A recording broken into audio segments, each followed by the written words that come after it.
Best of r/malicious compliance episode 32. I spent several years working at a big box retail store in a small Midwestern town in their cellular phones department. On slow days in the afternoon before the main rush, I would help set up fixtures and displays throughout the sales floor.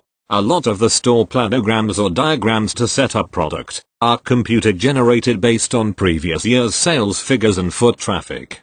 For instance, say your store sold a lot of sunscreen, sunflower seeds, and condoms during the annual state softball tournament. Another story for another subreddit. The computer would create a planogram for an end cap or display to show such items, hoping to generate more sales. The computer would come up with wild combinations that apparently worked so well that when we brought up the bizarre nature of some of the planograms to our leadership, they'd just shrug and say, if it's on the planogram, put it up. You see where I'm going with this? Now, let's set the stage. Our store neighbors a large fairground that houses one of the largest annual powwows in the world, where tens of thousands of folks from around the world come to participate. This powwow has some truly amazing shows and events from surrounding local and regional indigenous tribes, but, like any other major event, there are some bad apples. One of the go-to highs in the area is huffing cans of compressed air, and our store routinely sold out during this time, and we sometimes got yelled at for having none on the shelves and would have to call other stores to see if they had any. Unfortunately, huffing, drug use, and public drunkenness became synonymous with the powwow by the non-indigenous locals rather than a great cultural exchange. The dancing ceremonies in particular are quite impressive, beautiful, and clearly take a lot of time and effort to put together. So, the last year I worked at this store, it was the week of the powwow, and I got asked to help set up a computer-generated stack base floor pallet loaded with product. The stack base consisted of disposable cameras, microcassette tapes, and, I shit you not, cans of compressed air. Apparently, those were our largest sellers the year before. Edit. This was about 10-13 years ago, and camera phones were not as widely available, so I guess people used recorders to record the music on microcassettes. Not wanting to be accused of racist corporate-sponsored high-pushing, I showed the planogram to my direct manager, codenamed Papa Bear, and suggested we swap out the cans of compressed air for obvious reasons. Papa Bear, not wanting to be bothered playing Chips Challenge and Ski Free on the old manager computer in his office, sighed in annoyance and gave me the same old line. If it's on the planogram, put it out. The computer knows best, so get it done.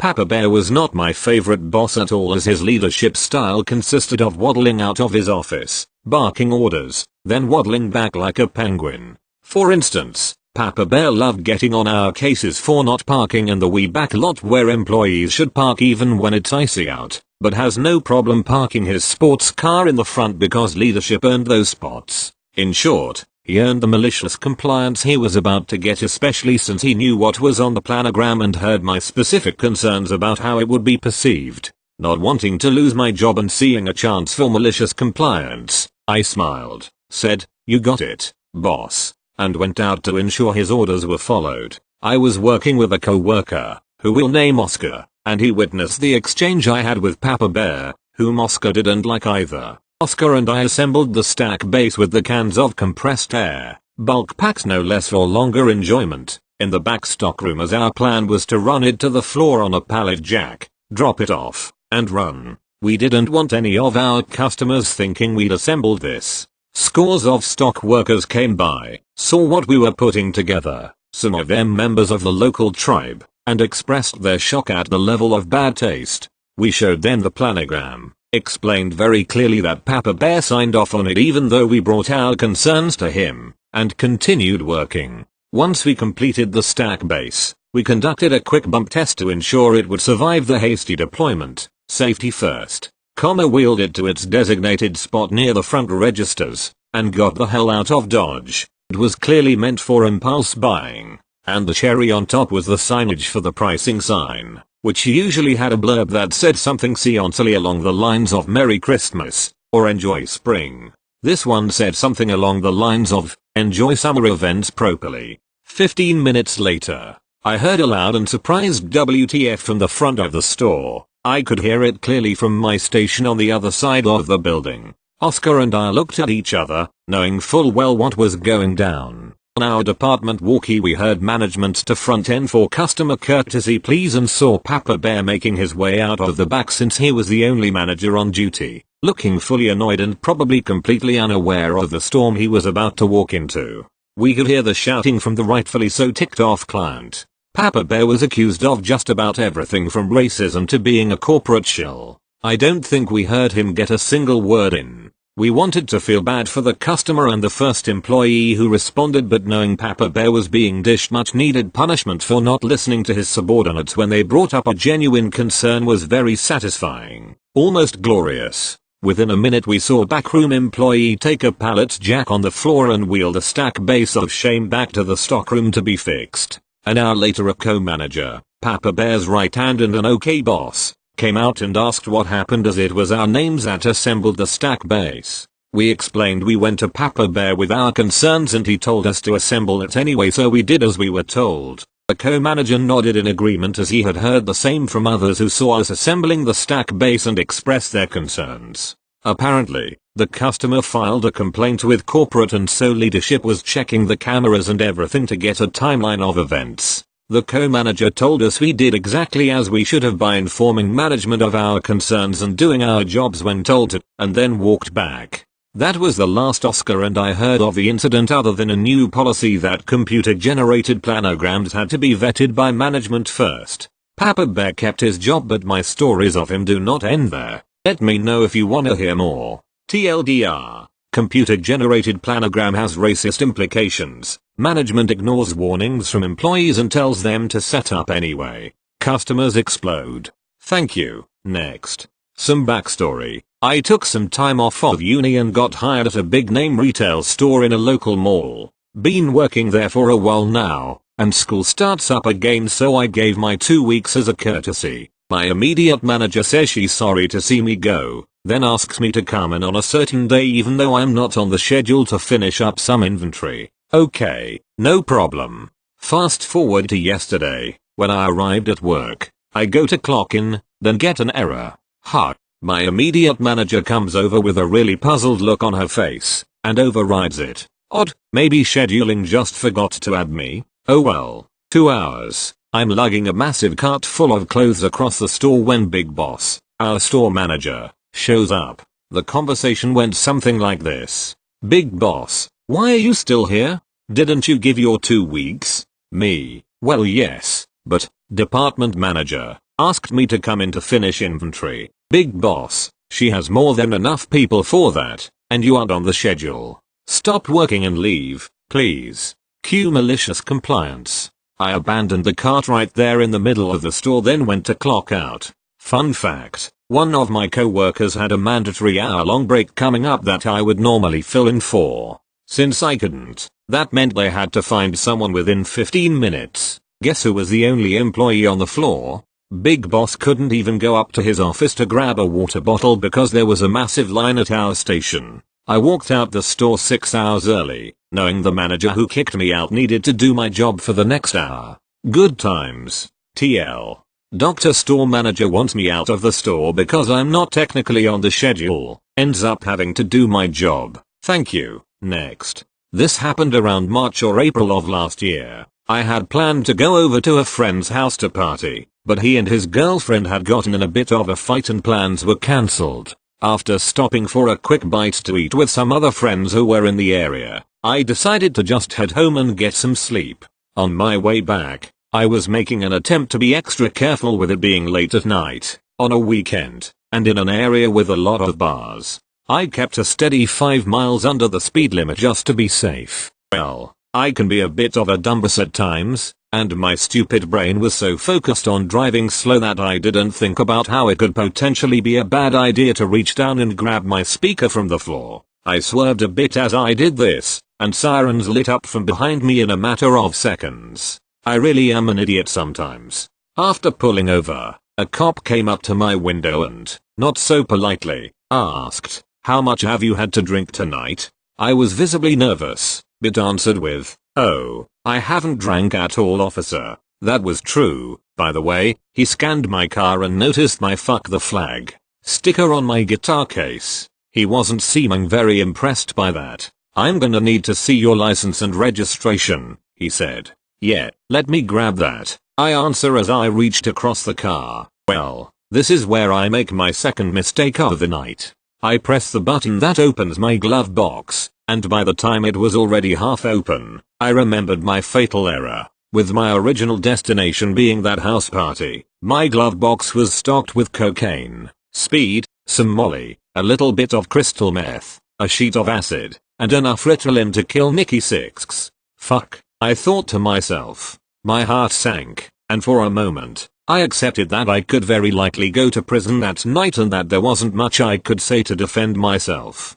Things were not looking good for me. "What is that?" the cop asked. I felt like I might throw up when those words came out of his mouth. "Is that a firearm?" he continued. "Wait, what?" I respond, feeling a bit caught off guard. I had never even touched a gun at this point in my life, so I was very confused at this statement to say the least. I turned towards my glove box to see the case he was referring to, one that was very visible and a miraculous distraction from my potential prison sentence tucked away in the same compartment. When I realized what it was he was referring to, I tried to explain what it was, but he wasn't having it. "You need to open it up and show me," he said, sternly. Well, alright, I thought. Time for some malicious compliance. It was at that moment that I removed my girlfriend's vibrating dildo from its case, displaying the toy for the cop to get a clear look at. You could physically see the discomfort that he must have felt at this sight. Alright,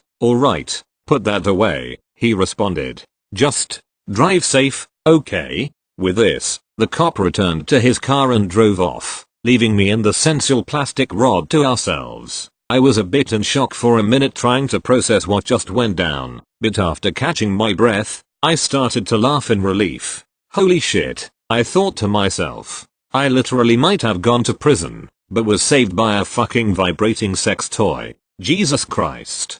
As a final note, I'll mention that I stopped driving with drugs in the car after that night, and actually got completely sober about a month later. I'm still clean to this day, and I'd like to think I'm also a safer driver, too. Please don't beat me up too hard in the comment section. TL.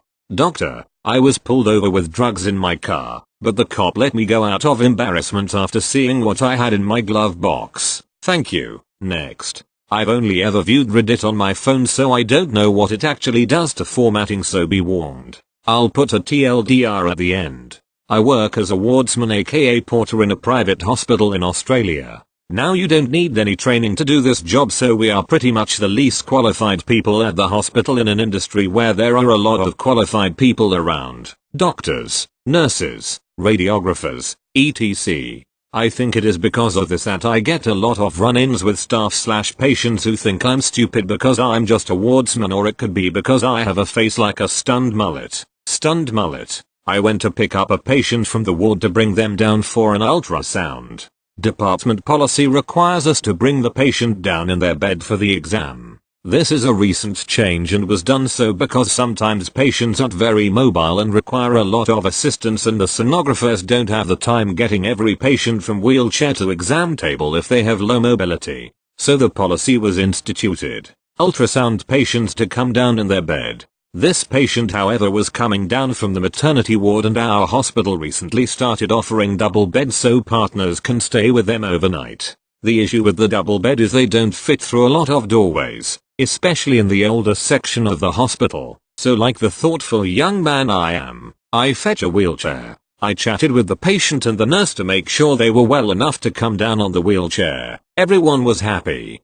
The patient was very mobile and was able to get up out of bed and walk the length of the room to the wheelchair unaided. So I think to myself, I don't have to worry about this new policy because I know the reason behind it, and this patient won't be an issue. I wheel the patient into the waiting bay just as the sonographer walks out of her exam room, and she notices me bringing her patient down in a wheelchair and not a bed. She went off at me in the middle of the waiting room in front of a couple of nurses and patients. How I should know better. This is a waste of her time. Policy is policy, and you don't mess with policy, especially if you are just a wardsman. All in all, she seemed a little upset. She told me to wheel her back and bring her down in the bed instead. She had not let me get a word in during her tirade to explain, and her command had a sense of finality to it. So I took the patient back to her room and asked if she minded if I took her down in the bed. She said she didn't mind but was concerned that her bed wouldn't fit in the exam room. I told her that I shared her concern and off we went. I had to take a slightly circuitous route to get to radiology because it's located in the old part of the hospital and had narrow doorways. I parked the bed in 2 of the waiting bays, didn't fit into one, and knocked on the door and let the sonographer know that her patient was here in her bed just as she asked. She told me to bring the patient straight into the room. Well, about that I walked out and stood facing the double bed. Yeah, she's not gonna fit. The sonographer just stood there as the patient hopped out of bed and walked into the exam room and hopped up onto the exam table without any assistance. TLDR. A patient's bed was too big to fit into an exam room, so I took them down in a wheelchair. The sonographer told me to follow hospital policy and bring a patient down in her bed, so I did. Thank you. Next. About 2 years ago I used to work for a very large grocery store that had a cafe on the inside. In this cafe, we sold things like a typical concession stand, hot dogs, pizza, ices, etc. that were relatively cheap. i.e., you could get a large pizza, breadsticks, cookies, and a 2-liter of your choice for $13.99. Pizza wasn't fantastic by any means, but pretty good for its price point. Anyways, we sold 4 types of pizzas and initially, we weren't allowed to add extras of any kind. This included extra cheese, pepperoni, etc. But after enough complaints from customers, we started to accommodate. Anyways, if you know anything about 3-meat pizza, the shit can get pretty greasy by the time everything cooks together. The pizza itself came with quite a bit of sausage, pepperoni, and bacon already, so if you added anything extra you were gonna get a goopy pizza. We would always explain this to the customer when they asked for extras, and usually once we explained, they were cool with it and just ordered a regular pizza. Well, cue a typical Karen. Comes to the counter and asks for a 3-meat pizza, extra of everything. I explain what will likely happen to the pizza if we do this. Your dough will be so soggy with the grease and weight of the toppings that you won't be able to pick it up. And she, of course, scoffs at me and acts like I don't know what I'm talking about. I gestured to a similar pizza we had just made. She still wouldn't listen, and got more rude with each passing second. I'm getting antsy and irritated myself after already having worked the second half of a very long shift, so as I finish ringing her up, I ask to trade places with our pizza artist because I want to make this one myself to make sure it turns out just right. I gave her exactly what she wanted. Exactly. I piled as much cheese, bacon, sausage, and pepperoni as I could without smothering the outer crust. The thing was a monstrosity. I put it in the oven, and sure enough when it came out, this thing was more oily than Karen's ugly little forehead. I slapped it in a box and called out her name, and went back to my post. Sure enough, she comes stomping up to the cash register and demands we remake her pizza because it was too oily to even pick up.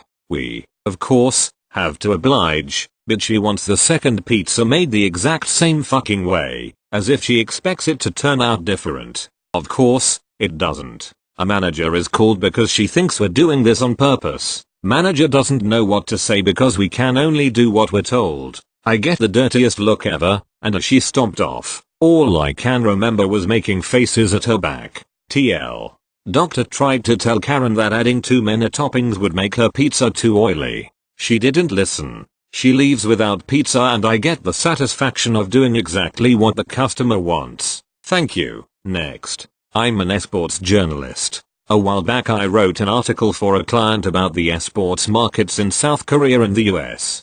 Great pay, all was well, until like 2 weeks ago when they came back and told me they got exclusive interviews with 2 dudes and wanted me to rewrite it to include that stuff. Sure, whatever. I get paid to do the same stuff twice. Bring it. They send me a Google Doc with the interviews and the fun begins. There aren't interviews. There are 2 identical pages of absolute drivel. The questions were longer than the answers. There weren't complete sentences, just lists of words separated by commas. Spelling mistakes so bad I could only guess the meaning of the word. I mean Cena is probably China, but who knows? Also, the second page is literally copy-pasted from the first. There is only 1 page, and it's complete nonsense. I write an email telling them that politely saying that maybe I got an early draft, or that something accidentally got deleted.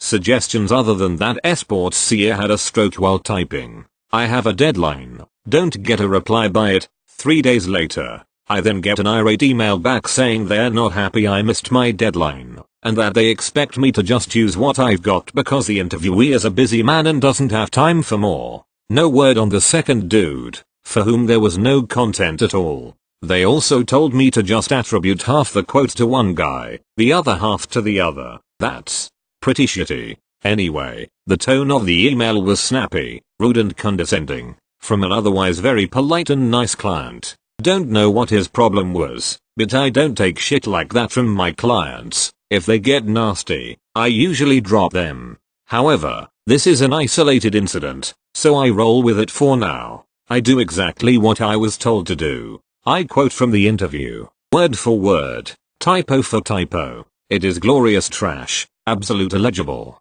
I submit it as soon as it's done and sit back, waiting for the angry call that I need to do better. At this point I don't care if I lose them as a client, I'm in pure malicious compliance mode. I give half of that crap to one dude, the other half to the other. After submitting it, I check my email, my phone, nothing. Half a day passes, nothing. I check the website, they posted it, 100% unedited, exactly like I sent it. I know that it wouldn't have gotten past the editor they use because, well, he's a good guy and actually speaks English unlike whoever wrote up that interview.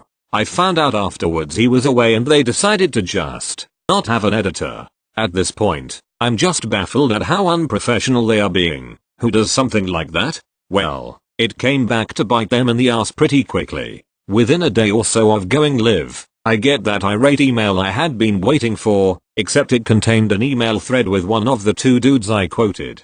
The quotes made him sound mentally unwell. His words, not mine. He was livid. I have never seen so many sentences in full caps in a business email. I'm being blamed by my client. Well done, and replied dutifully, with a screenshot of my previous thread with them, telling me to just go with it. I send it to them and the angry guy in BCC and turn my PC and phone off. I turn it back on later. 4 missed calls, 2 WhatsApp messages, about 11 emails, in a chain. I was CC'd but not the direct recipient. So much drama. The dude threatened to sue them. They suggested suing me. Yeah, right. They took down the article of course, and tried to initiate a refund for their payment to me. Yeah, right. They said they'd fire me. I'm not an employee, and so on. It was glorious. Fast forward to today, I get another email from them saying that if I can guarantee nothing like last time will happen, they have more work to assign me.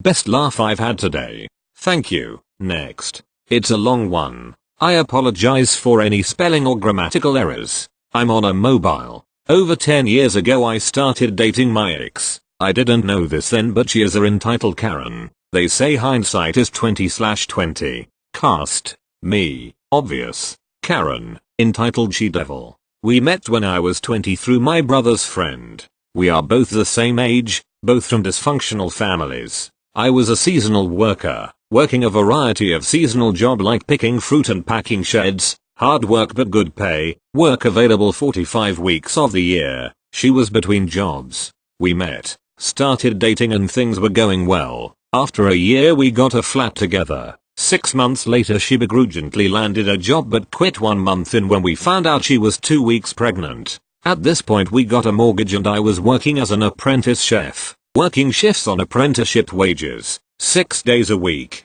leaving for work between 7-9 am, getting home between 9-11 pm depending on how busy we were. I won't lie, it was tough. Our daughter was born. I was told she became pregnant to trap me but I dismissed it. This is where things changed. I was working 40-60 hours a week, coming home to an angry girlfriend a trashed house. Just to clarify, I don't believe in traditional gender roles. It's not a man's place to work or a woman's place to clean. I believe in a partnership where both parties pull their weight. A typical week for me was working Tuesday to Sunday, then spend Monday cleaning every dirty plate, cup and pan in the sink, which was every dish I owned. Her week was watching TV and shopping on Facebook Tuesday to Thursday, takeaway Friday, because we are out of clean dishes, then spend Saturday and Sunday at her sister's. She developed this "the world owes me" complex. Took control of the finances. I wasn't allowed to spend any money, to the point that she would yell at me if I purchased fuel,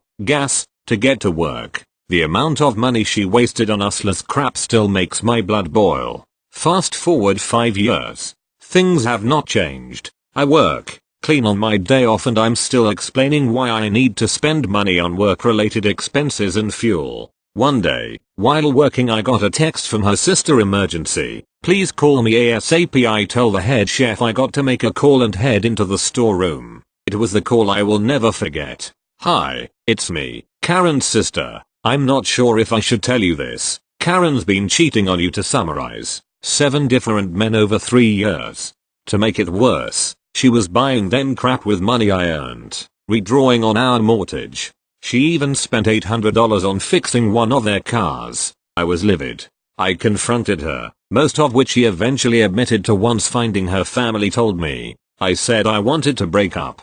I changed my banking password, offered her the house, to which she declined, stating she doesn't want the worthless dump. We agreed to 50/50 custody. I spent the next 6 months working, decluttering from years of Karen's impulse spending, and staying strong for my now 5-year-old daughter. My work was understanding and agreed to reduce my hours and gave me a pay rise to make sure I'm not too much out of pocket. Karen went on to date and got engaged one of the guys she cheated with.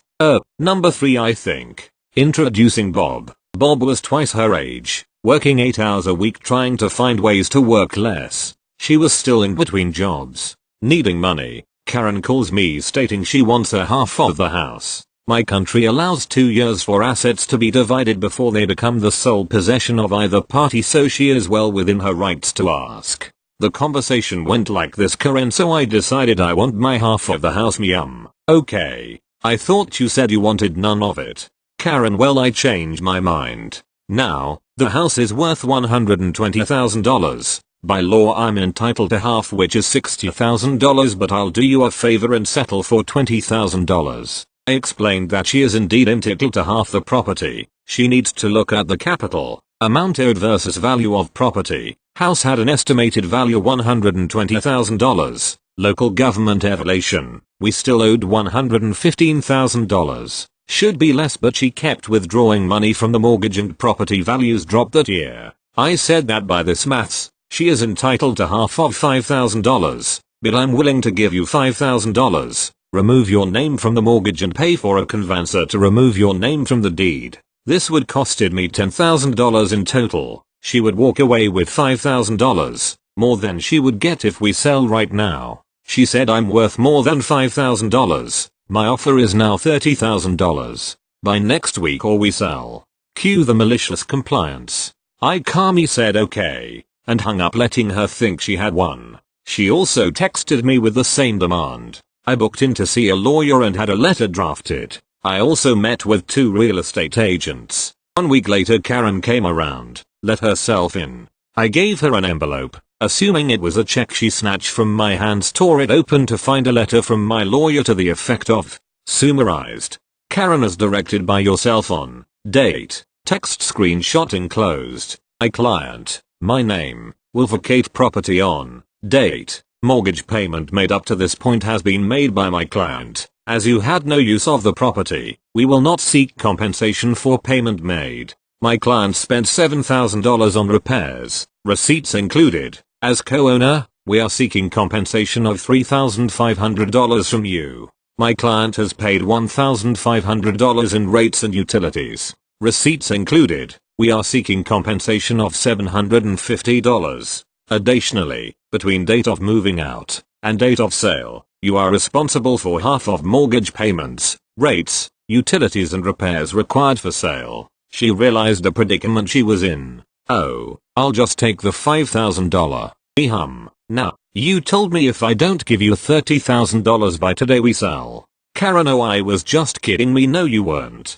Karen: $4,000. Me: "No." Karen: $3,000 and I give you something on the side. Wink wink. Me, backing away: "No, we're selling." Her yelling again: "I can't afford this. You know I'm between jobs and Bob isn't working much. We need this money for our wedding." Me not my problem. I also suggested she speaks to real estate agents. I was told to sell for a profit. We need to spend $2,000 or chances we are selling for a loss. Both estimated house would sell for $110,000. Her real estate gains have the same evaluation, with her written promise to pay me back. I did the work, spent the $2,000, got the house re-evaluated and was told we should make a profit. At her request, we used her lawyer to handle the sale. House took 9 weeks to sell, 15 weeks including settlement. She owed me $8,000. After sales cost, fees paying back there was a $19,000 profit.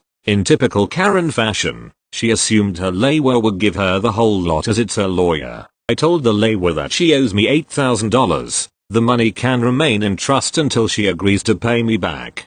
As per settlement laws, both parties must agree how the funds are going to be divided before the lawyer can divide it. She wasn't happy with this and threatened to sue her lawyer. 3 months go by. Money is still with her lawyer. I get a call from Karen. Karen, hey listen, I know things have been awkward. I really need my half of the money. Can we please split it and I'll pay you back $20 a week? Me no, you get your money after you pay me back. You could pay me out of your settlement. Long pause. Whispers between Karen and presumably Bob. If we agree to $7,000 out of our settlement, would you consider the debt paid?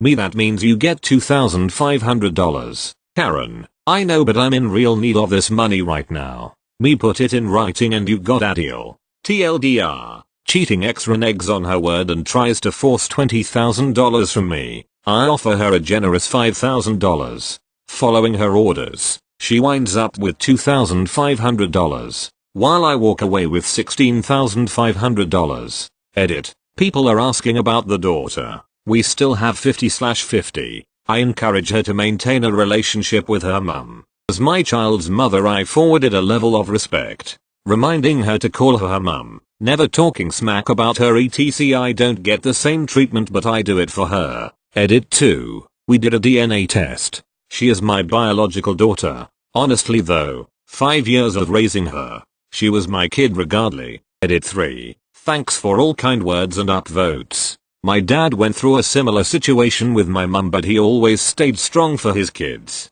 He told us to call her, drove us 6 hours to visit her every second month and never said a bad word against her. She would tell us that he was a vile, horrible man. When Karen and I broke up, he finally told me why they divorced. My mum's infidelity. He didn't do it to hurt her reputation. In fact, he asked me to keep it quiet from my siblings. He told me that no matter what she did, how much she hurt me, I need to see her for what she is, my child's mother. Being 25 years old and hurting, it really put things into perspective for me.